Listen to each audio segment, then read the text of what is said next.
मन के हारे हार है, मन के जीते जीत।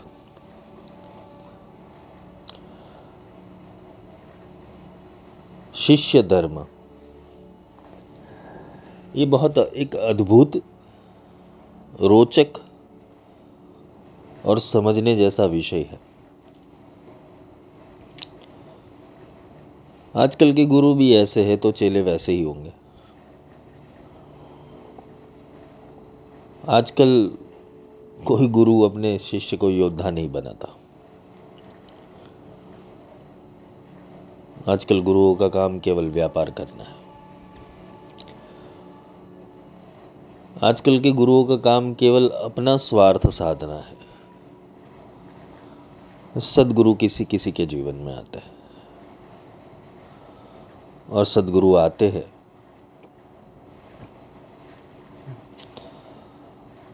तब वो तुम्हारा सब कुछ छीन लेंगे। वो छीनेंगे इसलिए क्योंकि तुम्हें कुछ बढ़ा देना है। एक बच्चा होता है, खिलौने से खुश होता है। गुड्डा गुडी का खेल तजी, मूल तत्व लो लाओ।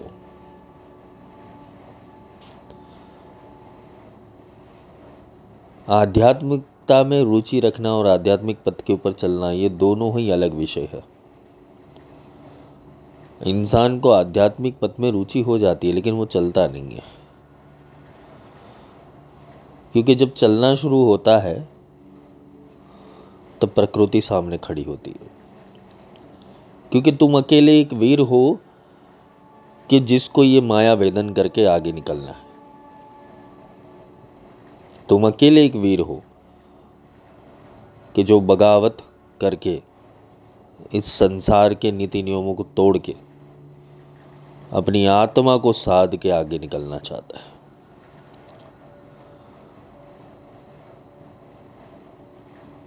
और सच्चा गुरु कभी किसी कायर को शिष्य नहीं बनाएगा। अगर बना भी लिया तो वो कायर को योद्धा बना देगा। गुरु सिर्फ एक ही चीज सिखाते कि शिष्य को किसी भी परिस्थिति में झुकना नहीं है, चाहे तुम्हारे सामने कुछ भी बड़ी चीज हो जाए। जब तुम गुरु के पास आते हो दीक्षा लेने के लिए, तो गुरु पूछता है तुम्हें, एक बार तो अवश्य पूछता है, और हर किसी शिष्य को वो पूछता है कि इस मार्ग के ऊपर रिवर्स गियर नहीं लगता है, वापस नहीं जा सकते। एक बार एंटर हो गए तो हो गए, भागना नहीं है। क्योंकि भागोगे तो तुम खो जाओगे। तुम भाग गए, तुमने छोड़ दिया, तो तुम अपनी घड़ाई से विचलित हो जाओगे, और तुम्हारी घड़ाई करने फिर कोई नहीं आएगा। हाँ, किसी मोटिवेशनल स्पीकर गुरु को तुम पकड़ सकते हो, या किसी वेद पंडित को पकड़ सकते हो जो शास्त्रों का ज्ञान देता है। सद्गुरु तुम्हारे हाथ में नहीं आएगा। क्योंकि सद्गुरु आता है तो तुम्हारे जीवन में प्रलय लाके रख देता है। लड़ो इससे, भागो मत। और आएगी, परिस्थिति आएगी, क्योंकि ये समुद्र मंथन की घटना है, और समुद्र मंथन की घटना के अंदर हलाहल निकलेगा ही निकलेगा।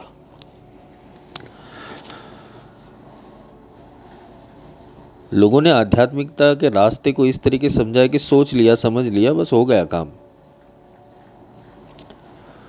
फिर जीवन में परिस्थितियां कुछ ऐसी बनती है कि उसका आध्यात्मिक ज्ञान कुछ काम में नहीं आता है, उसका वाइजनेस कुछ काम में नहीं होता है, उसका विजडम कुछ काम में नहीं आता है। वो फालतू के प्रपंच के अंदर, मोह के अंदर, आसक्ति के अंदर इंसान गिर जाता है।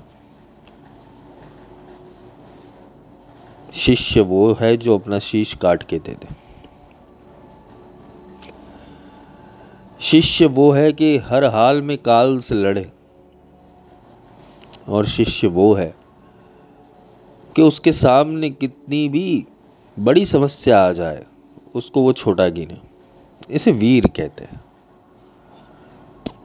सब लोग भगवती की ऊर्जा चाहते हो, सब लोग चाहते हो कि हमें सिद्धि मिले, सब लोग चाहते हो हमें महाविद्या मिले, भगवती के दर्शन हो जाए, अरे पहले भगवती से पहले तो भैरव बाबा आएंगे। भैरव तो क्षेत्रपाल है, बाहर ही खड़े रहेंगे। इसका मतलब तो यही होता है कि तुम्हें पहले भैरव तत्व को साधना पड़ेगा।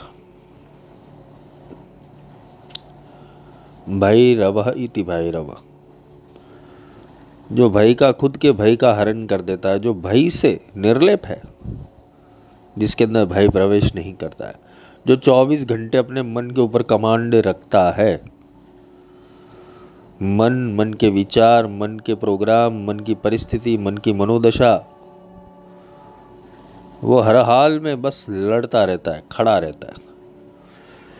आध्यात्मिक पथ के अंदर ये समझना डरना मना नहीं है। डरोगे तो डरोगे, चिंता मत करो, पर थकना मना है।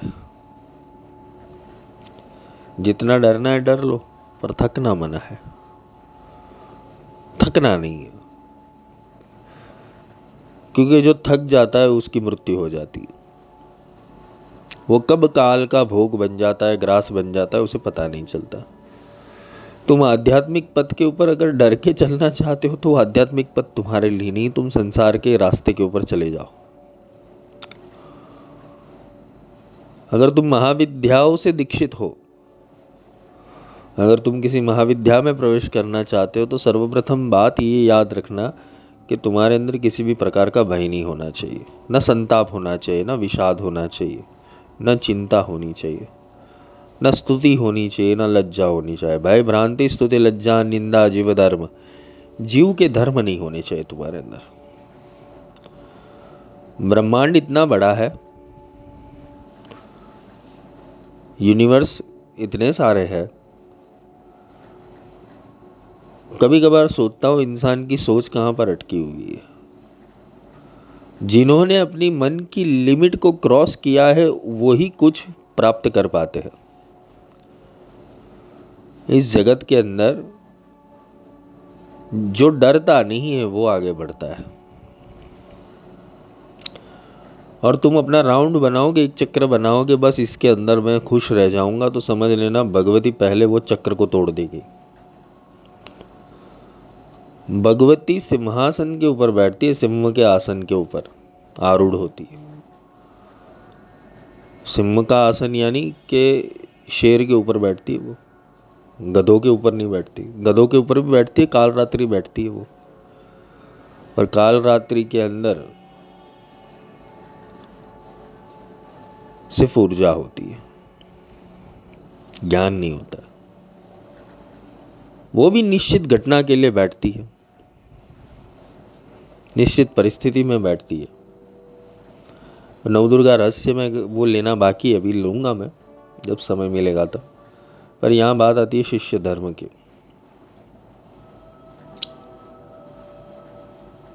जीवन के कुछ मुकाम के ऊपर तुम्हें एक निश्चय करना पड़ेगा, एक निर्णय करना पड़ेगा कि तुम्हें कैसे चलना है।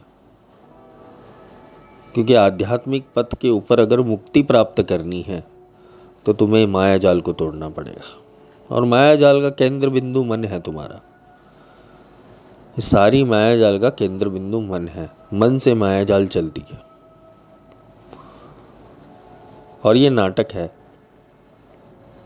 भुवनेश्वरी रहस्य समझ लेना। जीवन एक नाट्य के अलावा कुछ भी नहीं है। तुम जिस परिस्थिति के अंदर अभी हो, जिन जिन लोगों से तुम घिरे हुए, जिन जिन परिस्थितियों से तुम घिरे हुए, जिन जिन विचारों से तुम घिरे हुए, जिन जिन भावनाओं से तुम घिरे हुए हो, ये मात्र एक नाट्य है, एक कल्पना है। तुम अपनी ही कल्पना के अंदर फंसे हुए हो। तुमने ही मोह और आसक्ति को जन्म दिया हुआ है। अब वो बताओ कैसे, तो जन्म तो तुमने ही लिया है। तुम्हारे माँ बाप ने तो सिर्फ प्रयत्न किया था। तुम आ गए जमीन के ऊपर, पटक दिए गए, एक वैक्यूम हुआ। तुम्हें एक लालसा थी, चाहे वो कर्म जनित लालसा थी, इच्छा जनित लालसा थी, या कुछ बनने की लालसा थी। इंसान तीन रूप से ही जन्म लेता है। या तो भुगतने के लिए जन्म लेता है, या सीखने के लिए जन्म लेता है, या कुछ बनने के लिए जन्म लेता है। ये तीन ही कैटेगरी है, देख लो संसार के अंदर। कोई भुगत रहा है, कोई कुछ बन रहा है, और कोई कुछ सीख रहा है। इससे बाहर कुछ भी नहीं है। पर तुम्हें अपनी कैटेगरी निश्चित करनी पड़ेगी कि तुम किस लिए इस पृथ्वी के ऊपर आए हो। तुम कुछ बनने के लिए आए हो, कुछ सीखने के लिए आए हो, या भुगतने के लिए आए हो। यहां पर चयन तुम्हारा है। अगर चलो तुम्हारा जन्म इस हालत में हो गया कि परिस्थितियां खराब थी, सिचुएशंस खराब थी, पर तुमने अगर चयन किया कि मुझे कुछ बनना है, तो तुम्हें कोई रोक नहीं सकता है। इसलिए तुम्हें सीखना पड़ेगा। ये तीनों घटनाक्रम तुम्हारे आसपास ही चलती रहेगी। भुगतना पड़ेगा, सीखना पड़ेगा, और बनना पड़ेगा। सीखने वाला इंसान भुगतने की चिंता नहीं करता। सीखने वाला इंसान भुगतने की चिंता नहीं करता, और बनने वाला इंसान सीखने की चिंता नहीं करता। क्योंकि बनने वाला इंसान के पीछे लक्ष्य केवल इतना होता है कि मुझे इस पॉइंट के ऊपर पहुंचना है।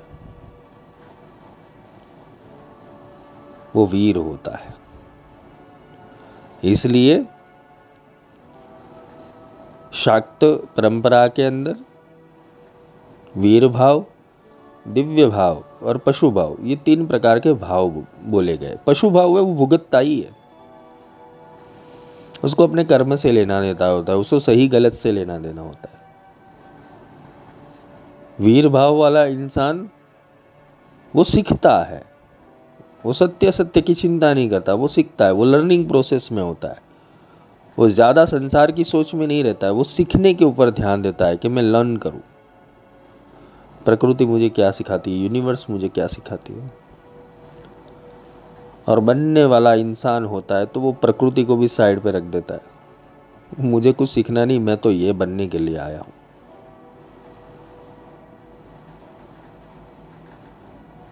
और जो बनने के लिए बनता है वो वीर होता है।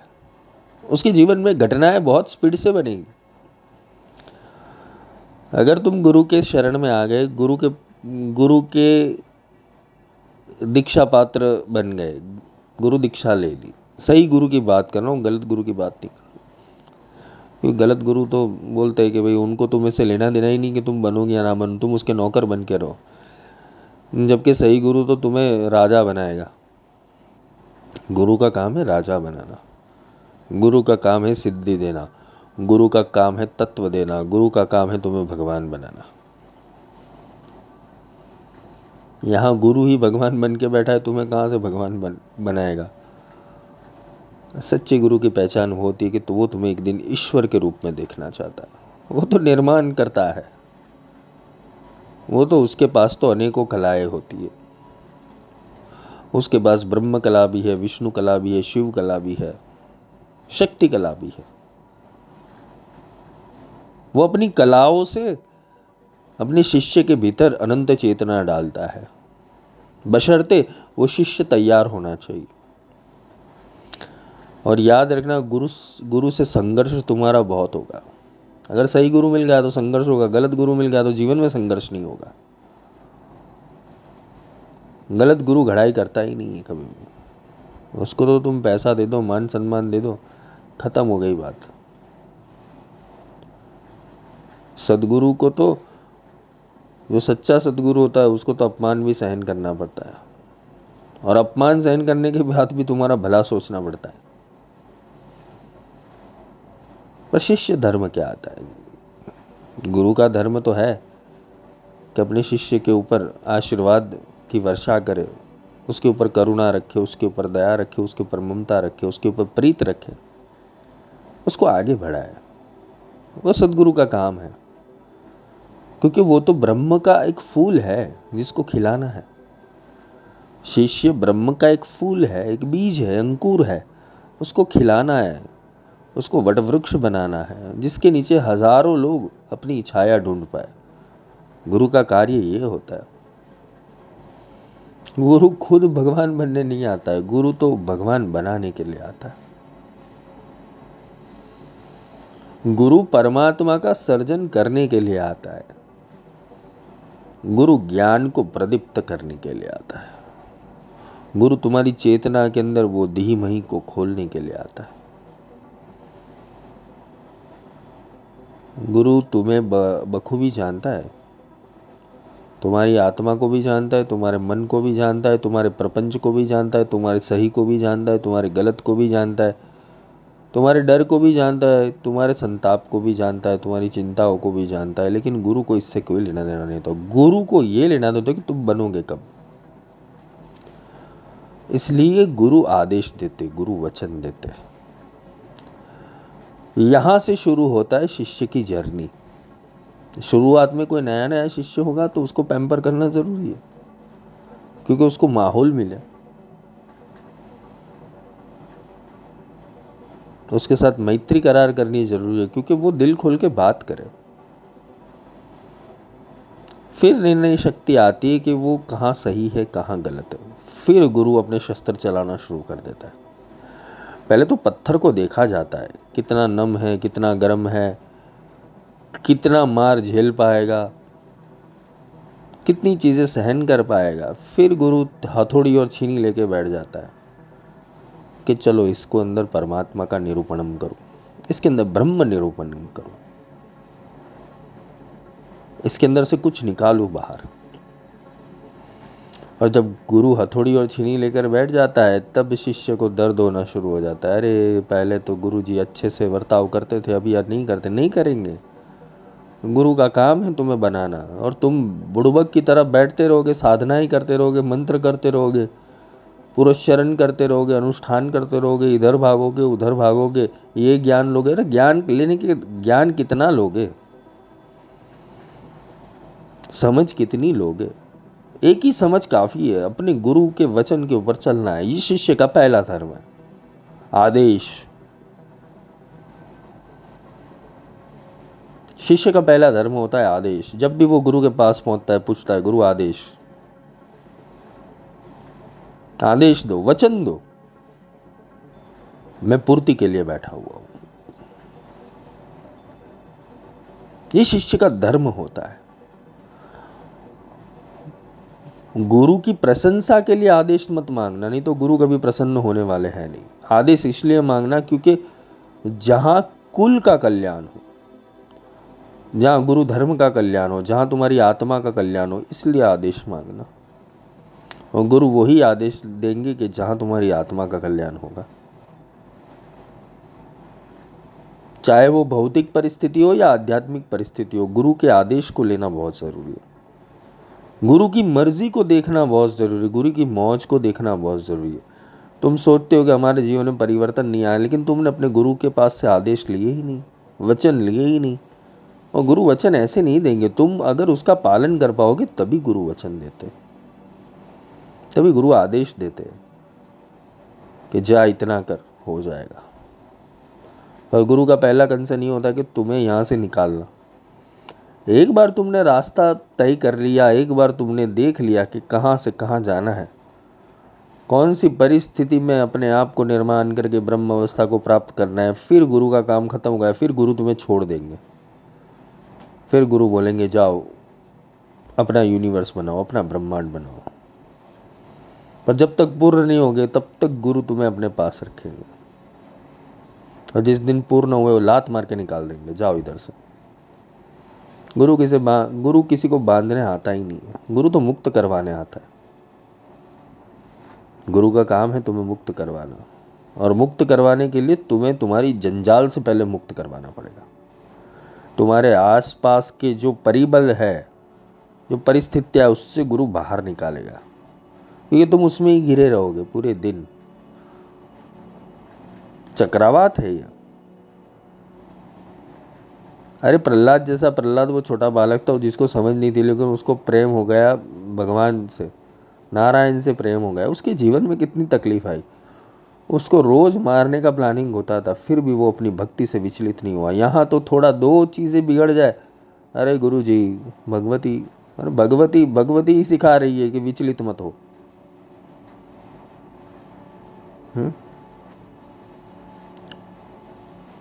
माया तो तुम्हें लाख नचाएगी, बहुत नचाएगी। माया का काम ही है नचाना। और जो शिष्य माया को ठग के बाहर निकलता है, शिष्य का पहला धर्म क्या है? गुरु वचन के ऊपर चलना, गुरु आदेश का पालन करना। दूसरा, अपने गुरु के ऊपर गर्व होना चाहिए। अगर कोई गुरु तुम्हें आध्यात्मिक दर्शन दे रहा है, तुम्हारी आत्मा कल्याण का मार्ग दे रहा है, तो पहले तो तुम्हें उसके ऊपर गर्व होना चाहिए कि चलो मेरी आत्मा के कल्याण के लिए कोई तो सोच रहा है। कभी कभी शिष्य के मन के अंदर प्रश्न होते, संशय होते, अरे ये कैसे गुरु यार, कुछ हमारा जीवन का तो कल्याण किया नहीं, कुछ जीवन को सुधारा नहीं। अरे गुरु आत्मा के लिए आया है, गुरु तुम्हारे जीव धर्म के लिए नहीं आया हुआ है। गुरु तो तुम्हें इस माया जाल से बलात् खींच के तुम्हें बाहर ले जाने के लिए आया हुआ है। और तुम पकड़ के बैठे हो खंबा, और खंबे को बोल रहे हो खंबा मुझे छोड़, खंबा मुझे छोड़, खंबा मुझे छोड़। ये विचित्र घटना है। तुम गुरु के पास जाते हो, बोले गुरु जी माया से छुड़वाओ। गुरु का काम होता है माया से छुड़वाओ। और जब गुरु छुड़वाता है, नहीं नहीं गुरु जी ये माया बहुत बलात् है, नहीं छोड़ती। अरे तूने पकड़ के रखी है, तुमने ही नेगेटिव विचारों को पकड़ के रखा है, तुमने ही नेगेटिव चीजों को पकड़ रखा है। तुम्हारे अंदर ही कमजोरी है, तुम्हारे विचारों के अंदर कमजोरी है, तुम्हारे बल के अंदर कमजोरी है, तुम्हारी दृष्टि के अंदर कमजोरी है, इसलिए दुनिया के अंदर तुम्हें कमजोरी दिखाई देगी। लेकिन जो सच्चा गुरु भक्त होगा, जिसको सूरता चढ़ी है, जिसको वीरता चढ़ी है, वो तो अपने गुरु वचन के ऊपर निकल जाएगा, वो कुछ बन जाएगा। ध्यान में गुरुजी मन डिस्टर्ब कर रहा है, शरीर डिस्टर्ब कर रहा है, भाड़ में गया, तू बैठ। तेरा काम है बैठना। तेरा शरीर और मन क्या कर रहा है उससे तुझे कोई लेना देना नहीं होना चाहिए, क्योंकि ना तू शरीर है ना तू मन है। गुरुजी मन नहीं लगता है, गुरुजी विचार बहुत, वो तो आएंगे ही, खोल के बता दिए सारी चीजें, वो तो आने ही वाले हैं। शिष्य का धर्म है गुरु आज्ञा का पालन करना। गुरु ने बोला 1 घंटे बैठ, तो 1 घंटे बैठना है और कुछ नहीं करना है, बस बैठे रहो। मंत्र दिया है, मंत्र का चैंटिंग करो। मंत्र चल रहा है नहीं चल रहा है उससे तुम्हें कोई लेना नहीं। ऊर्जा मिल रही है नहीं मिल रही उससे कोई लेना नहीं। काम बन रहे नहीं बन रहे उससे भी कोई लेना देना नहीं। तुम बैठो। गुरु ने अपना जीवन पूरा विद्याओं को समर्पित किया होता है, तब जाके विद्या प्रकट होती है। और तुम सोचते हो कि 1 महीने के अंदर, 3 महीने के अंदर, 6 महीने के अंदर, 1 साल के अंदर विद्या प्रकट हो जाए। आम के पेड़ के ऊपर आम 7 साल में लगते हैं भाई। माली सींचे 100 घड़ा, ऋतु आवे फल होए। ऋतु आने के ऊपर फल मिल जाएंगे, लेकिन तुम पानी डालना भूल जाओगे तो क्या करोगे? कोई इंसान ऐसा सोचता है कि ऋतु आने के ऊपर फल मिल जाएगा, तो वो कर्म ही नहीं करता है। कर्म तो जरूरी है, कर्म से तुम भाग नहीं सकते। शिष्य का धर्म गुरु के ऊपर गर्व करना। जो गुरु ज्ञान दे रहे उसको समझना, उसको सत्य मानना। पहले तो एनालिसिस नहीं करने का। अगर कोई एनालिसिस करने जाता है उसे पैरालिसिस हो जाता है, उसका मन अपंग हो जाता है। जो गुरु के ज्ञान को काटता है, गुरु के ज्ञान को संशय से देख, जिज्ञासा होती है, एक संशय होता है। अगर तुम्हें जिज्ञासा है तो वो संशय नहीं है, तुम्हें कुछ सीखना है, इसलिए गुरु सिखाते, वो प्रश्न का उत्तर देंगे।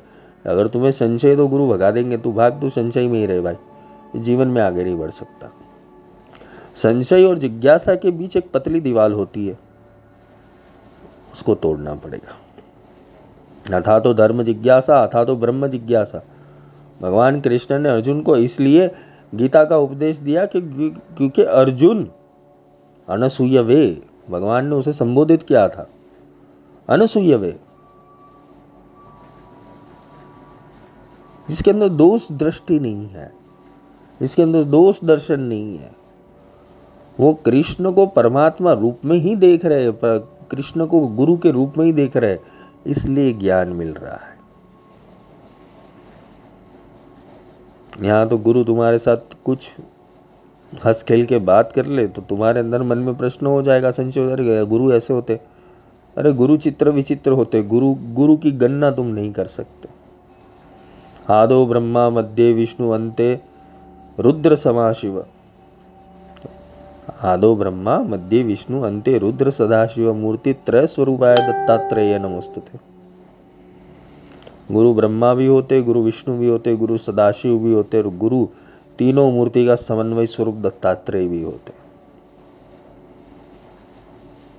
दत्तियत्राय, वो त्रिगुण से परे, वो त्रिगुण की माया जाल में फंसने वाले नहीं है। वो तो त्रिगुण को अच्छे से जानते कि सत्व क्या है, रजस क्या है, तमस क्या है। गुरु ये तीनों को अच्छे से जानते हैं, इसलिए गुरु बार बार शिष्य को चेताते हैं,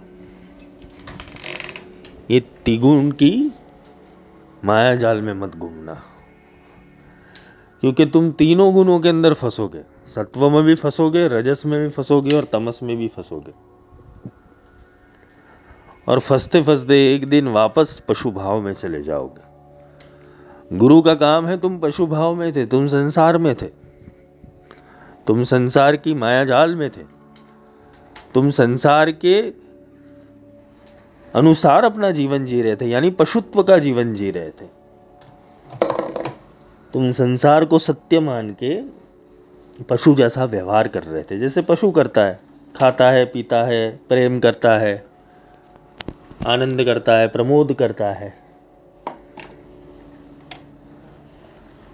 अपने जैसी सृष्टि को उत्पन्न करता है, वो पशु है। वीर भाव वाला साधक उससे आगे बढ़ता है, वो जीवन के सत्य के प्रति समर्पित होता है। वीर भाव का जो साधक होता है, वीर भाव का जो शिष्य होता है, वो अपने जीवन के प्रति समर्पित होता है। वो सत्य की घटनाओं को देखता है, वो होने देता है चीजों को और वीरता से आगे बढ़ता है। और अंत में आता है दिव्य भाव। दिव्य भाव वाला शिष्य वो सदैव निरअभिमानी रहता है, उसके अंदर दोष दर्शन नहीं आता है। वो सृष्टि को ऐसे ही देखता है जैसे सृष्टि है, वो प्रकृति में ऐसे ही रहता है जैसे प्रकृति है। कबीर खड़ा बाजार में, मांगे सबकी खैर, ना ही काहू से दोस्ती ना ही काहू से बैर। वो किसी से दोस्ती और बैर नहीं रखता, वो समरस नित्य समदर्शन के अंदर रहता है। संन्यास का अर्थ ही होता है सम्यक न्यास इति संन्यास, वो समदर्शन में रहता है, वो अपनी चेतना में लीन रहता है, वो परमात्मा के हर एक स्वरूप की जानकारी रखता है। वो दिव्य भाव है। पर दिव्य भाव भी तभी प्रकट होता है कि जब तुम्हारे अंदर वीर भाव हो। एक होता है जानने की खेवना रखना, जानने की जिज्ञासा रखना और उस जिज्ञासा के ऊपर अपना सर्वस्व दाव के ऊपर दाव लगाने के बाद उस तत्व को प्राप्त कर लेना। और वो तत्व के जब प्राप्त होता है उसके अंदर निरंतर चिरकाल तक तुम समर्पित रहो, उसे दिव्य भाव रहते हो। तुम्हारे अंदर कितना भी ज्ञान प्रकट हो जाए, कितनी भी बुद्धि आ जाए, कितने भी तेजस्वी ओजवान हो जाओ, कितनी भी सिद्धियां आ जाए, अगर तुम्हारा मन गुरु चरणों में नहीं लगता है तो उसका कोई अर्थ नहीं होता है। तुम कितने भी बड़े हो जाओ, कितने भी बुद्धिशाली हो जाओ, ज्ञानी हो जाओ, तुम्हारी चारों ओर नामना हो जाए, पर अब हमेशा याद रखना चाहिए कि तुम्हें जहां से ओज मिला हुआ है, जहां से बिंदु मिला हुआ है, जहां से तुम्हारी उत्पत्ति हुई है, वो मूल को कभी मत भूलना, वहां समर्पित रहना। क्योंकि वहां मूल में ही ऊर्जा होगी तो ही पेड़ बड़ा होगा। जिसकी जड़ मजबूत है ना, वो अनेकों साल तक जिंदा रहता है। जिसकी गुरु भक्ति दृढ़ है वो अमर हो जाता है। जिसकी गुरु भक्ति दृढ़ है वो अमर हो जाता है। मतलब जिसने अपना ही शिष्य बोलते हैं, शिष्यत्व किसे बोलते हैं, शीश काट के दे देना। जिसने अपनी आत्मा को अपने गुरु चरणों में समर्पित कर दी, जिसने अपनी मन को, बुद्धि को, चित्त को, अहंकार को काट के गुरु चरणों में समर्पित कर दी और केवल गुरु आधार, गुरु नाम, ये ढोंग नहीं करना है इसका। गुरु शरणम का ढोंग नहीं करना है, गुरु तत्व का ढोंग नहीं करना है, उस हिसाब से ढल जाना। श्वासे श्वासे गुरु नाम स्मरात्मतम, गुरु नाम कौन सा है? गुरु नाम यानी कोई देह का नाम नहीं है। वो गुरु के चित्त के अंदर जो आंदोलन और वाइब्रेशन चल रहे, वो नाम है उनका। वो अक्षर ब्रह्म है, वो नाद ब्रह्म है, वो शब्द ब्रह्म है। उनका तो कोई नाम ही नहीं है। किसी देह में आके वो तत्व बोलता है, वो तत्व सत्य है। ब्रह्म सत्य जगत मिथ्या। तो तुम्हें समझाने के लिए तुम्हारे रूप में ही आना पड़ता है, इसलिए वो मनुष्य देहधारी होते हैं। बाकी होते तो वो ब्रह्म ही है। और ब्रह्म कोई बन के नहीं आता, वो ब्रह्म प्रकट होता है किसी के अंदर। परमात्मा पैदा होके नहीं आता है, परमात्मा यहां आके बनते हैं, वो गुरु बनाते हैं। जन्म के भी मैंने कारण बताए कि किस किस हिसाब से जन्म होता है। अगर कोई पहले से ही कुछ बनने की ठान के जन्म लिया हुआ है तो उसके अंदर ब्रह्म पहले जागृत हो जाएगा। वीर भाव वालों को थोड़ी देर लगती है, सीखने वालों को थोड़ा देर लगता है। पशु भाव वाले को तो समझ लो कि अगर गुरु कृपा हो गई, अनुसंधान हो गया, तो उसके अंदर वो दिव्यता, वो ब्रह्म का रस गिरता है, वरना नहीं गिरता है। तुम करोड़ों जन्म ले लो, करोड़ों तप कर लो, करोड़ों तीर्थ कर लो, करोड़ों व्रत कर लो, सारी चीजें, सारे प्रयत्न कर लेना, जब तक गुरु कृपा नहीं होगी तब तक कुछ नहीं होगा। और गुरु कृपा तभी होगी जब तुम गुरु को गर्व से उनका नाम ले पाओ, गुरु को गर्व से देखो। अपने गुरु का नाम लेने में, अपने गुरु का आचरण करने के अंदर, अपनी गुरु के नियमों को पालन करने के अंदर अगर तुम्हें शर्म आती है तो समझ लेना तुम शिष्य नहीं हो, तुम एक ढोंग कर रहे हो।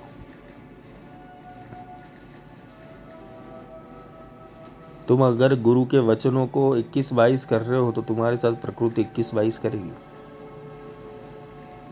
तुम आगे पीछे चलोगे तो प्रकृति भी आगे पीछे चलेगी, क्योंकि गुरु आदेश के अंदर, गुरु वचन के अंदर ही सब ऊर्जा होती है। सिद्धि का मूल ही गुरु वचन है। मंत्र मूलम गुरुर्वाक्य।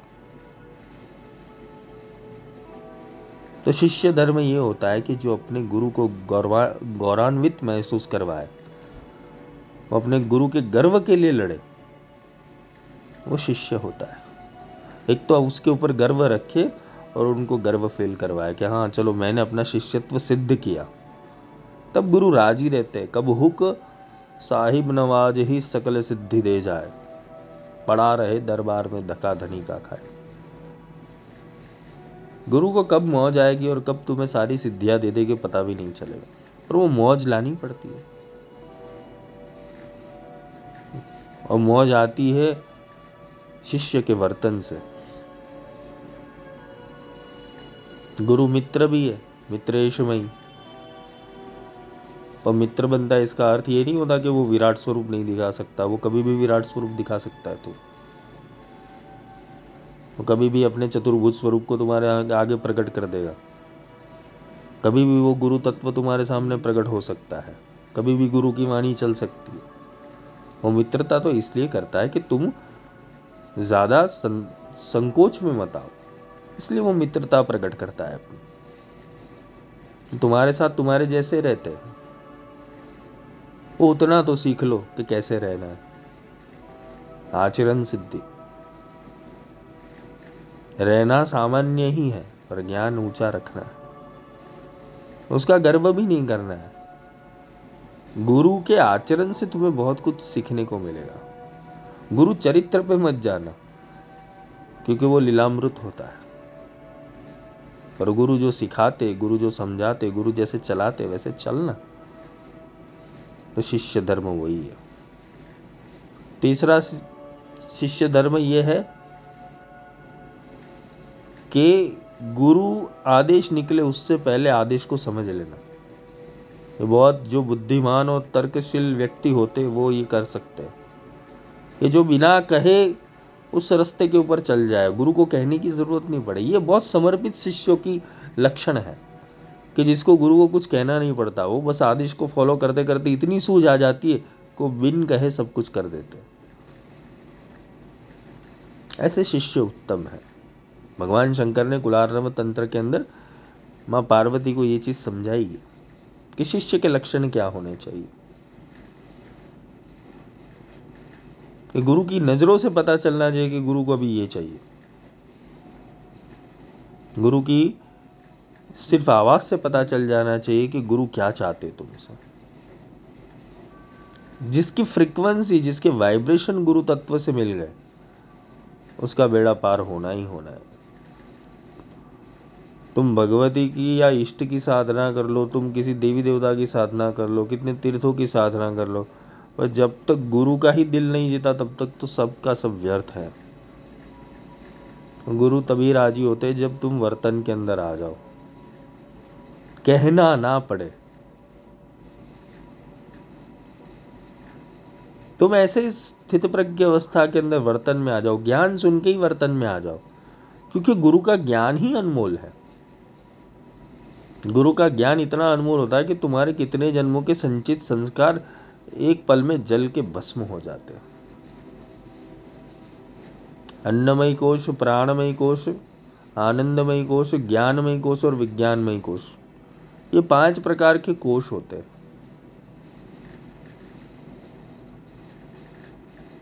अन्नमय कोश यानी खाना खाने की बुद्धि होती है। प्राणमय कोश यानी सांस लेने की बुद्धि होती है। आनंदमय कोश यानी आनंद की तृप्ति के अंदर ही वो रस लेंगे। ज्ञानमय कोश यानी ज्ञान को संग्रहित करेंगे। और विज्ञानमय कोश यानी कि ज्ञान को प्रकट करेंगे। ये इसका अर्थ इस तरीके से होता है। विज्ञानमय कोश का अर्थ होता है कि ज्ञान स्वयं प्रकट करना। यह आखिरी स्तर है चेतना का, विज्ञानमय कोश। फिर ब्रह्ममय कोश आता है। तो विज्ञानमय कोश में प्रवेश करना पड़ता है। देखो, एक चीज बहुत बारीकाई से समझनी है कि इस जीवन में नहीं कर पाया तो अगले जीवन में भी तुम्हें बोलते हैं ना कि दाव लगा के नीचे आना पड़ेगा। किसी भी परिस्थिति में जन्म लेना पड़ेगा, जन्म तो लेना ही पड़ेगा, और वापस वही चक्रव्यूह के अंदर तुम्हें वापस आना पड़ेगा। और वापस आने के बाद वापस मुक्ति का साधन करना पड़ेगा, चाहे 1 जन्म ले लो या 100 जन्म ले लो। तुमने अगर गुरु परंपरा में आए हो तो तुम्हारे पीछे गुरु को आना ही पड़ता है। और बोलते हैं कि 100 बच्चे हैं, उसमें से 50 निकल गए, 50 बाकी है, तो 50 के लिए आना पड़ेगा। एक भी रह गया तो उसके लिए आना पड़ेगा। इसलिए गुरु अपने सारे प्रयत्न लगा देते सिखाने के लिए कि अनुसंधान कर, अनुसंधान कर, अनुसंधान कर। ब्रह्म को खोज लगा, ब्रह्म के अंदर डुबकी लगा, ब्रह्म की चेतना में डूब जा, ब्रह्ममय हो जा, ब्रह्म बन जा। गुरु इसलिए पीछे पड़े होते हैं, भाई बन जा, अब कुछ बन जा, दिव्य भाव में आ जा, कुछ बन के दिखा। और गुरु की सुरती से सुरती मिल गई तो तुम्हारा काम हो गया। गुरु जिस विचार से चलते उस विचार तुम में प्रकट होने लगे। गुरु जिस चेतना से चलते वो चेतना तुम में प्रकट होने लगी। ये कितने शिष्यों के साथ हुआ है कि वो टेलीपैथिक कम्युनिकेशन हो गया है, तो उनको कुछ करने की जरूरत नहीं पड़ती। वो अपने अंदर वो गुरु तत्व को धारण करके अंदर उनके अंदर फूल खिलने लगते हैं अपने आप। तो गुरु उनमें से भी बोलता है। गुरु तो सहस्त्र शीर्षा पुरुषा है, वो स्वयं शिव है, वो स्वयं विराट पुरुष का अस्तित्व है। तुम तो माध्यम बन जाओगे केवल। और क्या पता बिंदु सिंधु का खेल हो गया जिस दिन, तुम बूंद हो और वो गुरु सागर है। जिस दिन वो सागर के अंदर तुम विलीन हो गए, तुम खुद सागर हो जाओगे, तुम खुद समुद्र हो जाओगे, तुम खुद विराट पुरुष हो जाओगे। और यहां तक सुरती ले जानी पड़ेगी। यानी कि गुरु कहे नहीं और तुम करो। जो तैयार होके शिष्य आता है। इसलिए पहले मैं जितने भी लोग फोन करते हैं उनको बोलता हूं, पहले भाई सुन लो, समझ लो, अभ्यास कर लो, फिर आओ, तो कुछ तुम्हारा बोलते ना कुछ रिजल्ट आएगा। बिना समझे बिना जाने तुम आ जाओगे मेरे पास, उसका कोई मतलब नहीं। तो यहां तो सीधा कुरुक्षेत्र शुरू हो जाता है। गुरु को लड़ाई के अंदर इंटरेस्ट नहीं होता कि तुम्हारे साथ लड़े, तुम्हारे फालतू मन के साथ रोज बकवास करे। गुरु के पास टाइम नहीं होता है कि तुम्हारे फालतू प्रश्नों का, तुम्हारे सांसारिक प्रश्नों का उत्तर दे वो तुम्हारा केयरटेक है, तुम करो। तुम केवल आध्यात्मिक चिंता के लिए ही गुरु के पास आओ।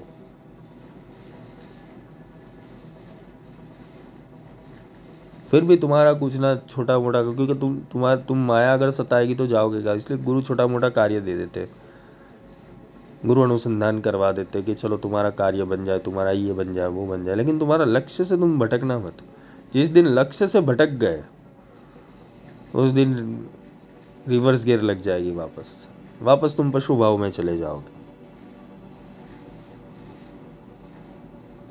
और तुम्हें लगता है कि अरे कोई बात नहीं, अगले जन्म में देख लेंगे, तो अगला जन्म देखा किसने, किस योनि में पैदा होगे तुम्हें पता नहीं चलेगा। चलो शब्द दे दिया तुम मनुष्य योनि में ही आओगे, लेकिन कहाँ भटकोगे, कहाँ पैदा होगे तुम्हें भी नहीं पता चलेगा। 7 समुंदर पार पैदा हो गए तो गुरु को मिलने के लिए तुम्हें 7 समुंदर पार आना पड़ेगा। इसलिए बोला है 7 समुद्र की मसी करो गुरु गुण लिखा ना जाए, वो इसलिए लिखा हुआ है।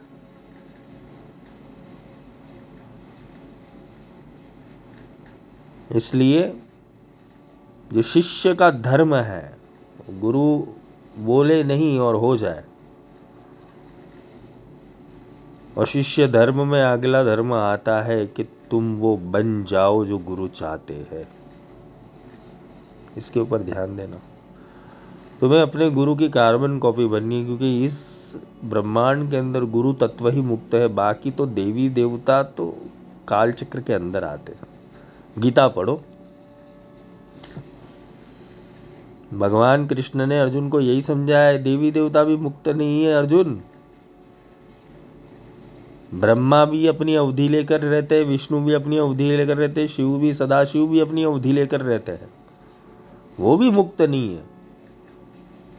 तो मुक्त कौन है? सजाग पुरुष वो मुक्त है। उनकी सुरती लगी नहीं है अभी तक देवताओं की।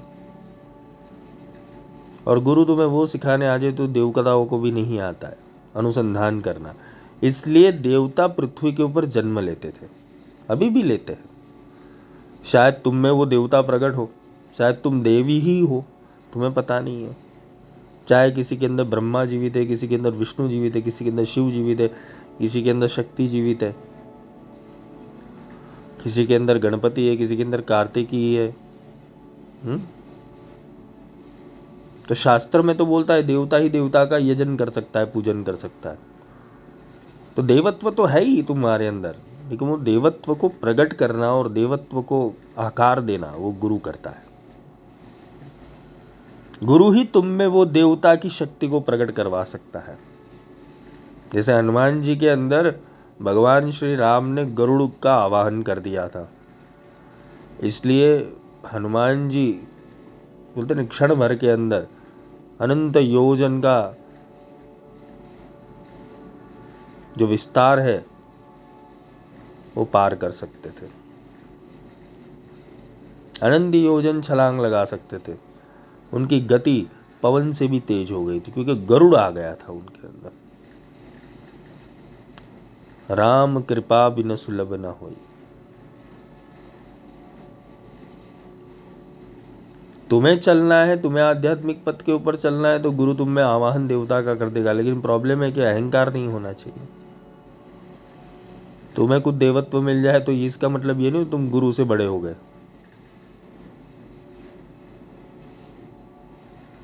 क्योंकि मैंने कितने लोगों में देखा है कि देवत्व आने के ऊपर अहंकार हो जाता है और फिर मैं शुरू हो जाता है, तो वो आगे नहीं पहुंचता है। उसको उसका फिर वाचम मुखम पदम स्तंभय हो जाता है अपने आप।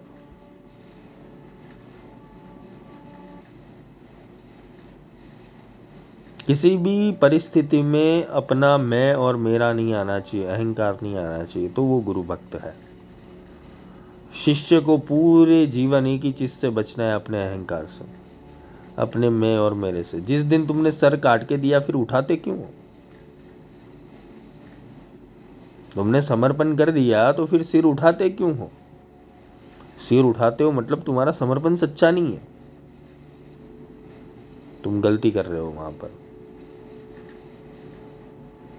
और वो समर्पण तुमने गुरु से किया, और गुरु कहाँ है? अत्र तत्र सर्वत्र है। गुरु तुम्हें बताते हैं पापी कौन है और पुण्यशाली कौन है। गुरु तुम्हें वाइब्रेशन भी सिखाएंगे, फ्रीक्वेंसी भी सिखाएंगे, संगति भी सिखाएंगे, सब सिखाएंगे। गुरु का काम है सिखाना, किससे मिलना चाहिए किससे नहीं, वहां तक गुरु बताएगा तुम्हें। क्योंकि तुम गलत संगल में आ गए और उसकी ऊर्जा ले ली, तुम्हारी ऊर्जा का क्षय हो जाएगा, तुम्हारी ऊर्जा का नाश हो जाएगा। तुम्हारे मन के साथ बैठने के लिए भी गुरु बोलते हैं ना, कि उसमें भी वो गुरु मना कर देंगे, या इतने चिंतन में मत बैठो।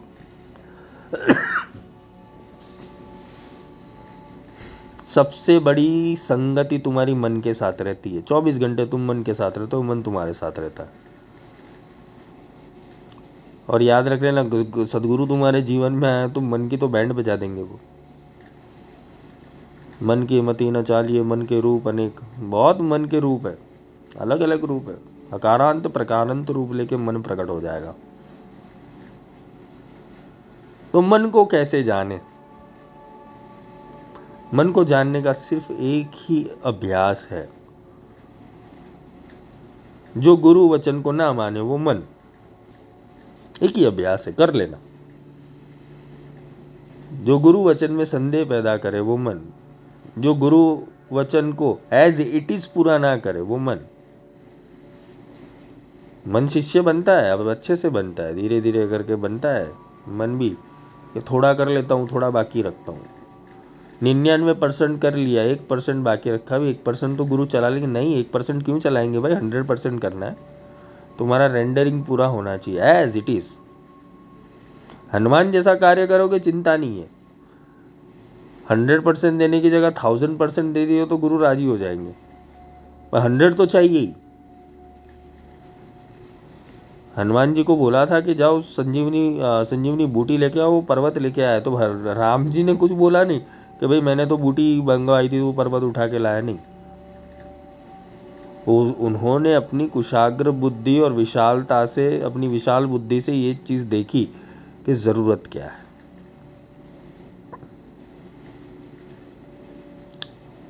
गुरु भक्ति योग उसके जीवन में आता है जिसकी मुक्ति लिखी होती है।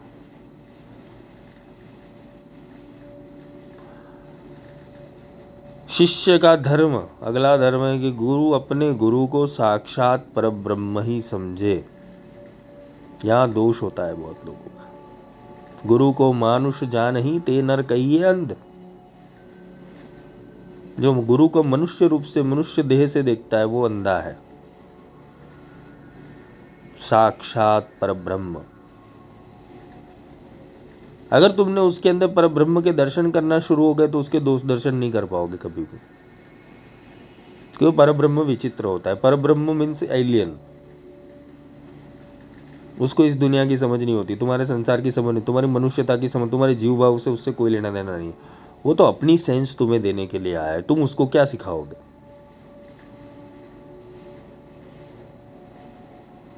वो तो परब्रह्म की सेंस लेके नीचे उतरा हुआ है, तुम्हारी मनुष्यता की सेंस थोड़ी लेके उतरा है, तुम्हारे आचार विचार व्यवहार लेके थोड़ी लेकर बैठा हुआ है वो। तुम्हें उसके आदेश का पालन करना है, उसको तुम्हारे आदेश का पालन नहीं कर रहा है।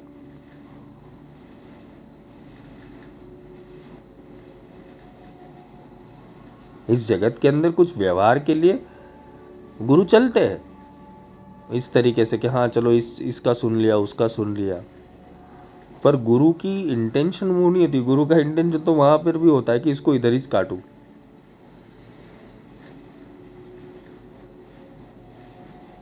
गुरु को साक्षात परब्रह्म समझना, क्योंकि उसके अंदर अगर तुमने भगवान नहीं देखे तो कहीं दिखने नहीं वाले तुम्हें भगवान। मरने के बाद तुम्हें कोई मुक्ति, कोई देवता मुक्ति देने वाला नहीं है, लिख लेना।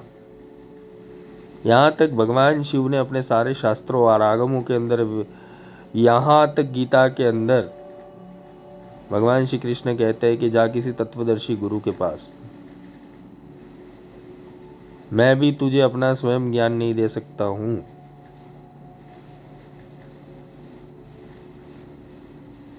तो अपने गुरु को साक्षात परब्रह्म समझना चाहिए। तो ही तो वो अपनी ब्रह्म स्वरूप को दिखाएगा, ब्रह्मा दिखाएगा, विष्णु दिखाएगा, शिव दिखाएगा। हाँ, अनंत ब्रह्मांड नायक जो है वो अपनी अपनी सारी कलाएं तुम्हें सिखाएगा, दिखाएगा। तुम मानोगे ही नहीं जब तक, तब तक वो क्या खाक दिखाएगा तुम्हें। अनुभव इसलिए नहीं होता है क्योंकि तार लगानी है, प्रेम हुआ नहीं है, समर्पण हुआ नहीं है, संचय है। उस संशय के कारण फिर विकृतियां पैदा होती है तुममें, असंतोष, चिंता, घबराहट, व्यग्रता, विषाद, ये सब इसलिए पैदा होते हैं क्योंकि तुमने समर्पण ठीक से किया नहीं। और जिसने एक बार तार बोलते ना बिंदु सिंधु का खेल कर दिया, सुरत की सूदी यूं करो जो सुरभि सुत माई, सुरत की सूदी यूं करो जो हो दाम कंगाल, सुरत की सूदी यूं करो जो गागर पनियार, सुरत की सूदी यूं करो जो सुई में दूर। अपनी सुरती को बांध के बिंदु के अंदर बांध के लपेट के रख दो, खत्म करो कहानी। अगर वो साक्षात परब्रह्म मिल गया, वहां बिंदु के ऊपर बोलते ना नोट लगा दो, बस इस खुटी से अभी आगे जाना नहीं है तुम्हें। तब वो मुक्ति के दर्शन करवाता है।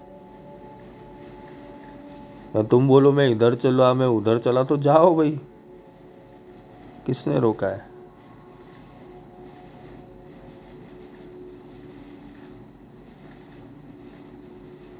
तीर्थ में चला, गंगा नहाने को चला, मन का पापी चोर, पाप तो धूले नहीं लिया 10 मन और।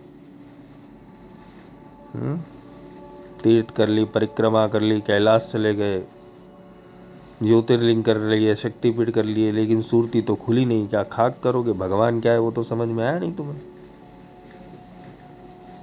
शिष्य धर्म होता है कि जो तुम्हारे सामने साक्षात आया है। क्या है चतुर्भुज षडभुज सार, अनंत बाहु तू विस्तार। वो 2 भुजा वाला ही चतुर्भुज होता है, चतुर्भुज ही षडभुज होता है, षडभुज ही अनंत भुज होता है। वो भुजा और कुछ नहीं कलाएं है उनकी। गुरु भक्ति योग को इस तरीके से समझना है। और शिष्य, अपने शिष्य धर्म को पहले प्रायोरिटी लेना। खुद गुरु मत बन जाना, खुद किसी को सिखाने मत बैठ जाना। अभी तुम अगर सीख रहे हो और गुरु ने अभी तक परवाना नहीं दिया कि भाई तुम इसको आगे बढ़ाओ, तब तक देना मत, तब तक सीखना। और जितना सीखोगे उतना बड़ा विस्तार होगा तुम्हारा। और सीख ली जाती है समर्पण से, सीख अहंकार से नहीं ली जाती। जो अपना अहंकार काट सकता है वो शिष्य बन सकता है, बस इतना याद रखना। और गुरु तो छिन्न मस्ता और परशुराम बन के ही घूमता है, काली बन के ही घूमता है, काटो बस। रक्त बीज वधे देवी चंड मुंड विनाशिनी। और गुरु के पास वही शक्ति होती है कि इसके अंदर मैं मन देखूं और इसको मारूं। वो शर्म नहीं भरते, कौन बड़ा कौन छोटा, कौन स्त्री कौन पुरुष, वो लिंग भेद भी नहीं करते, वो किसी चीज को देखते ही नहीं है, वो गुरु होते।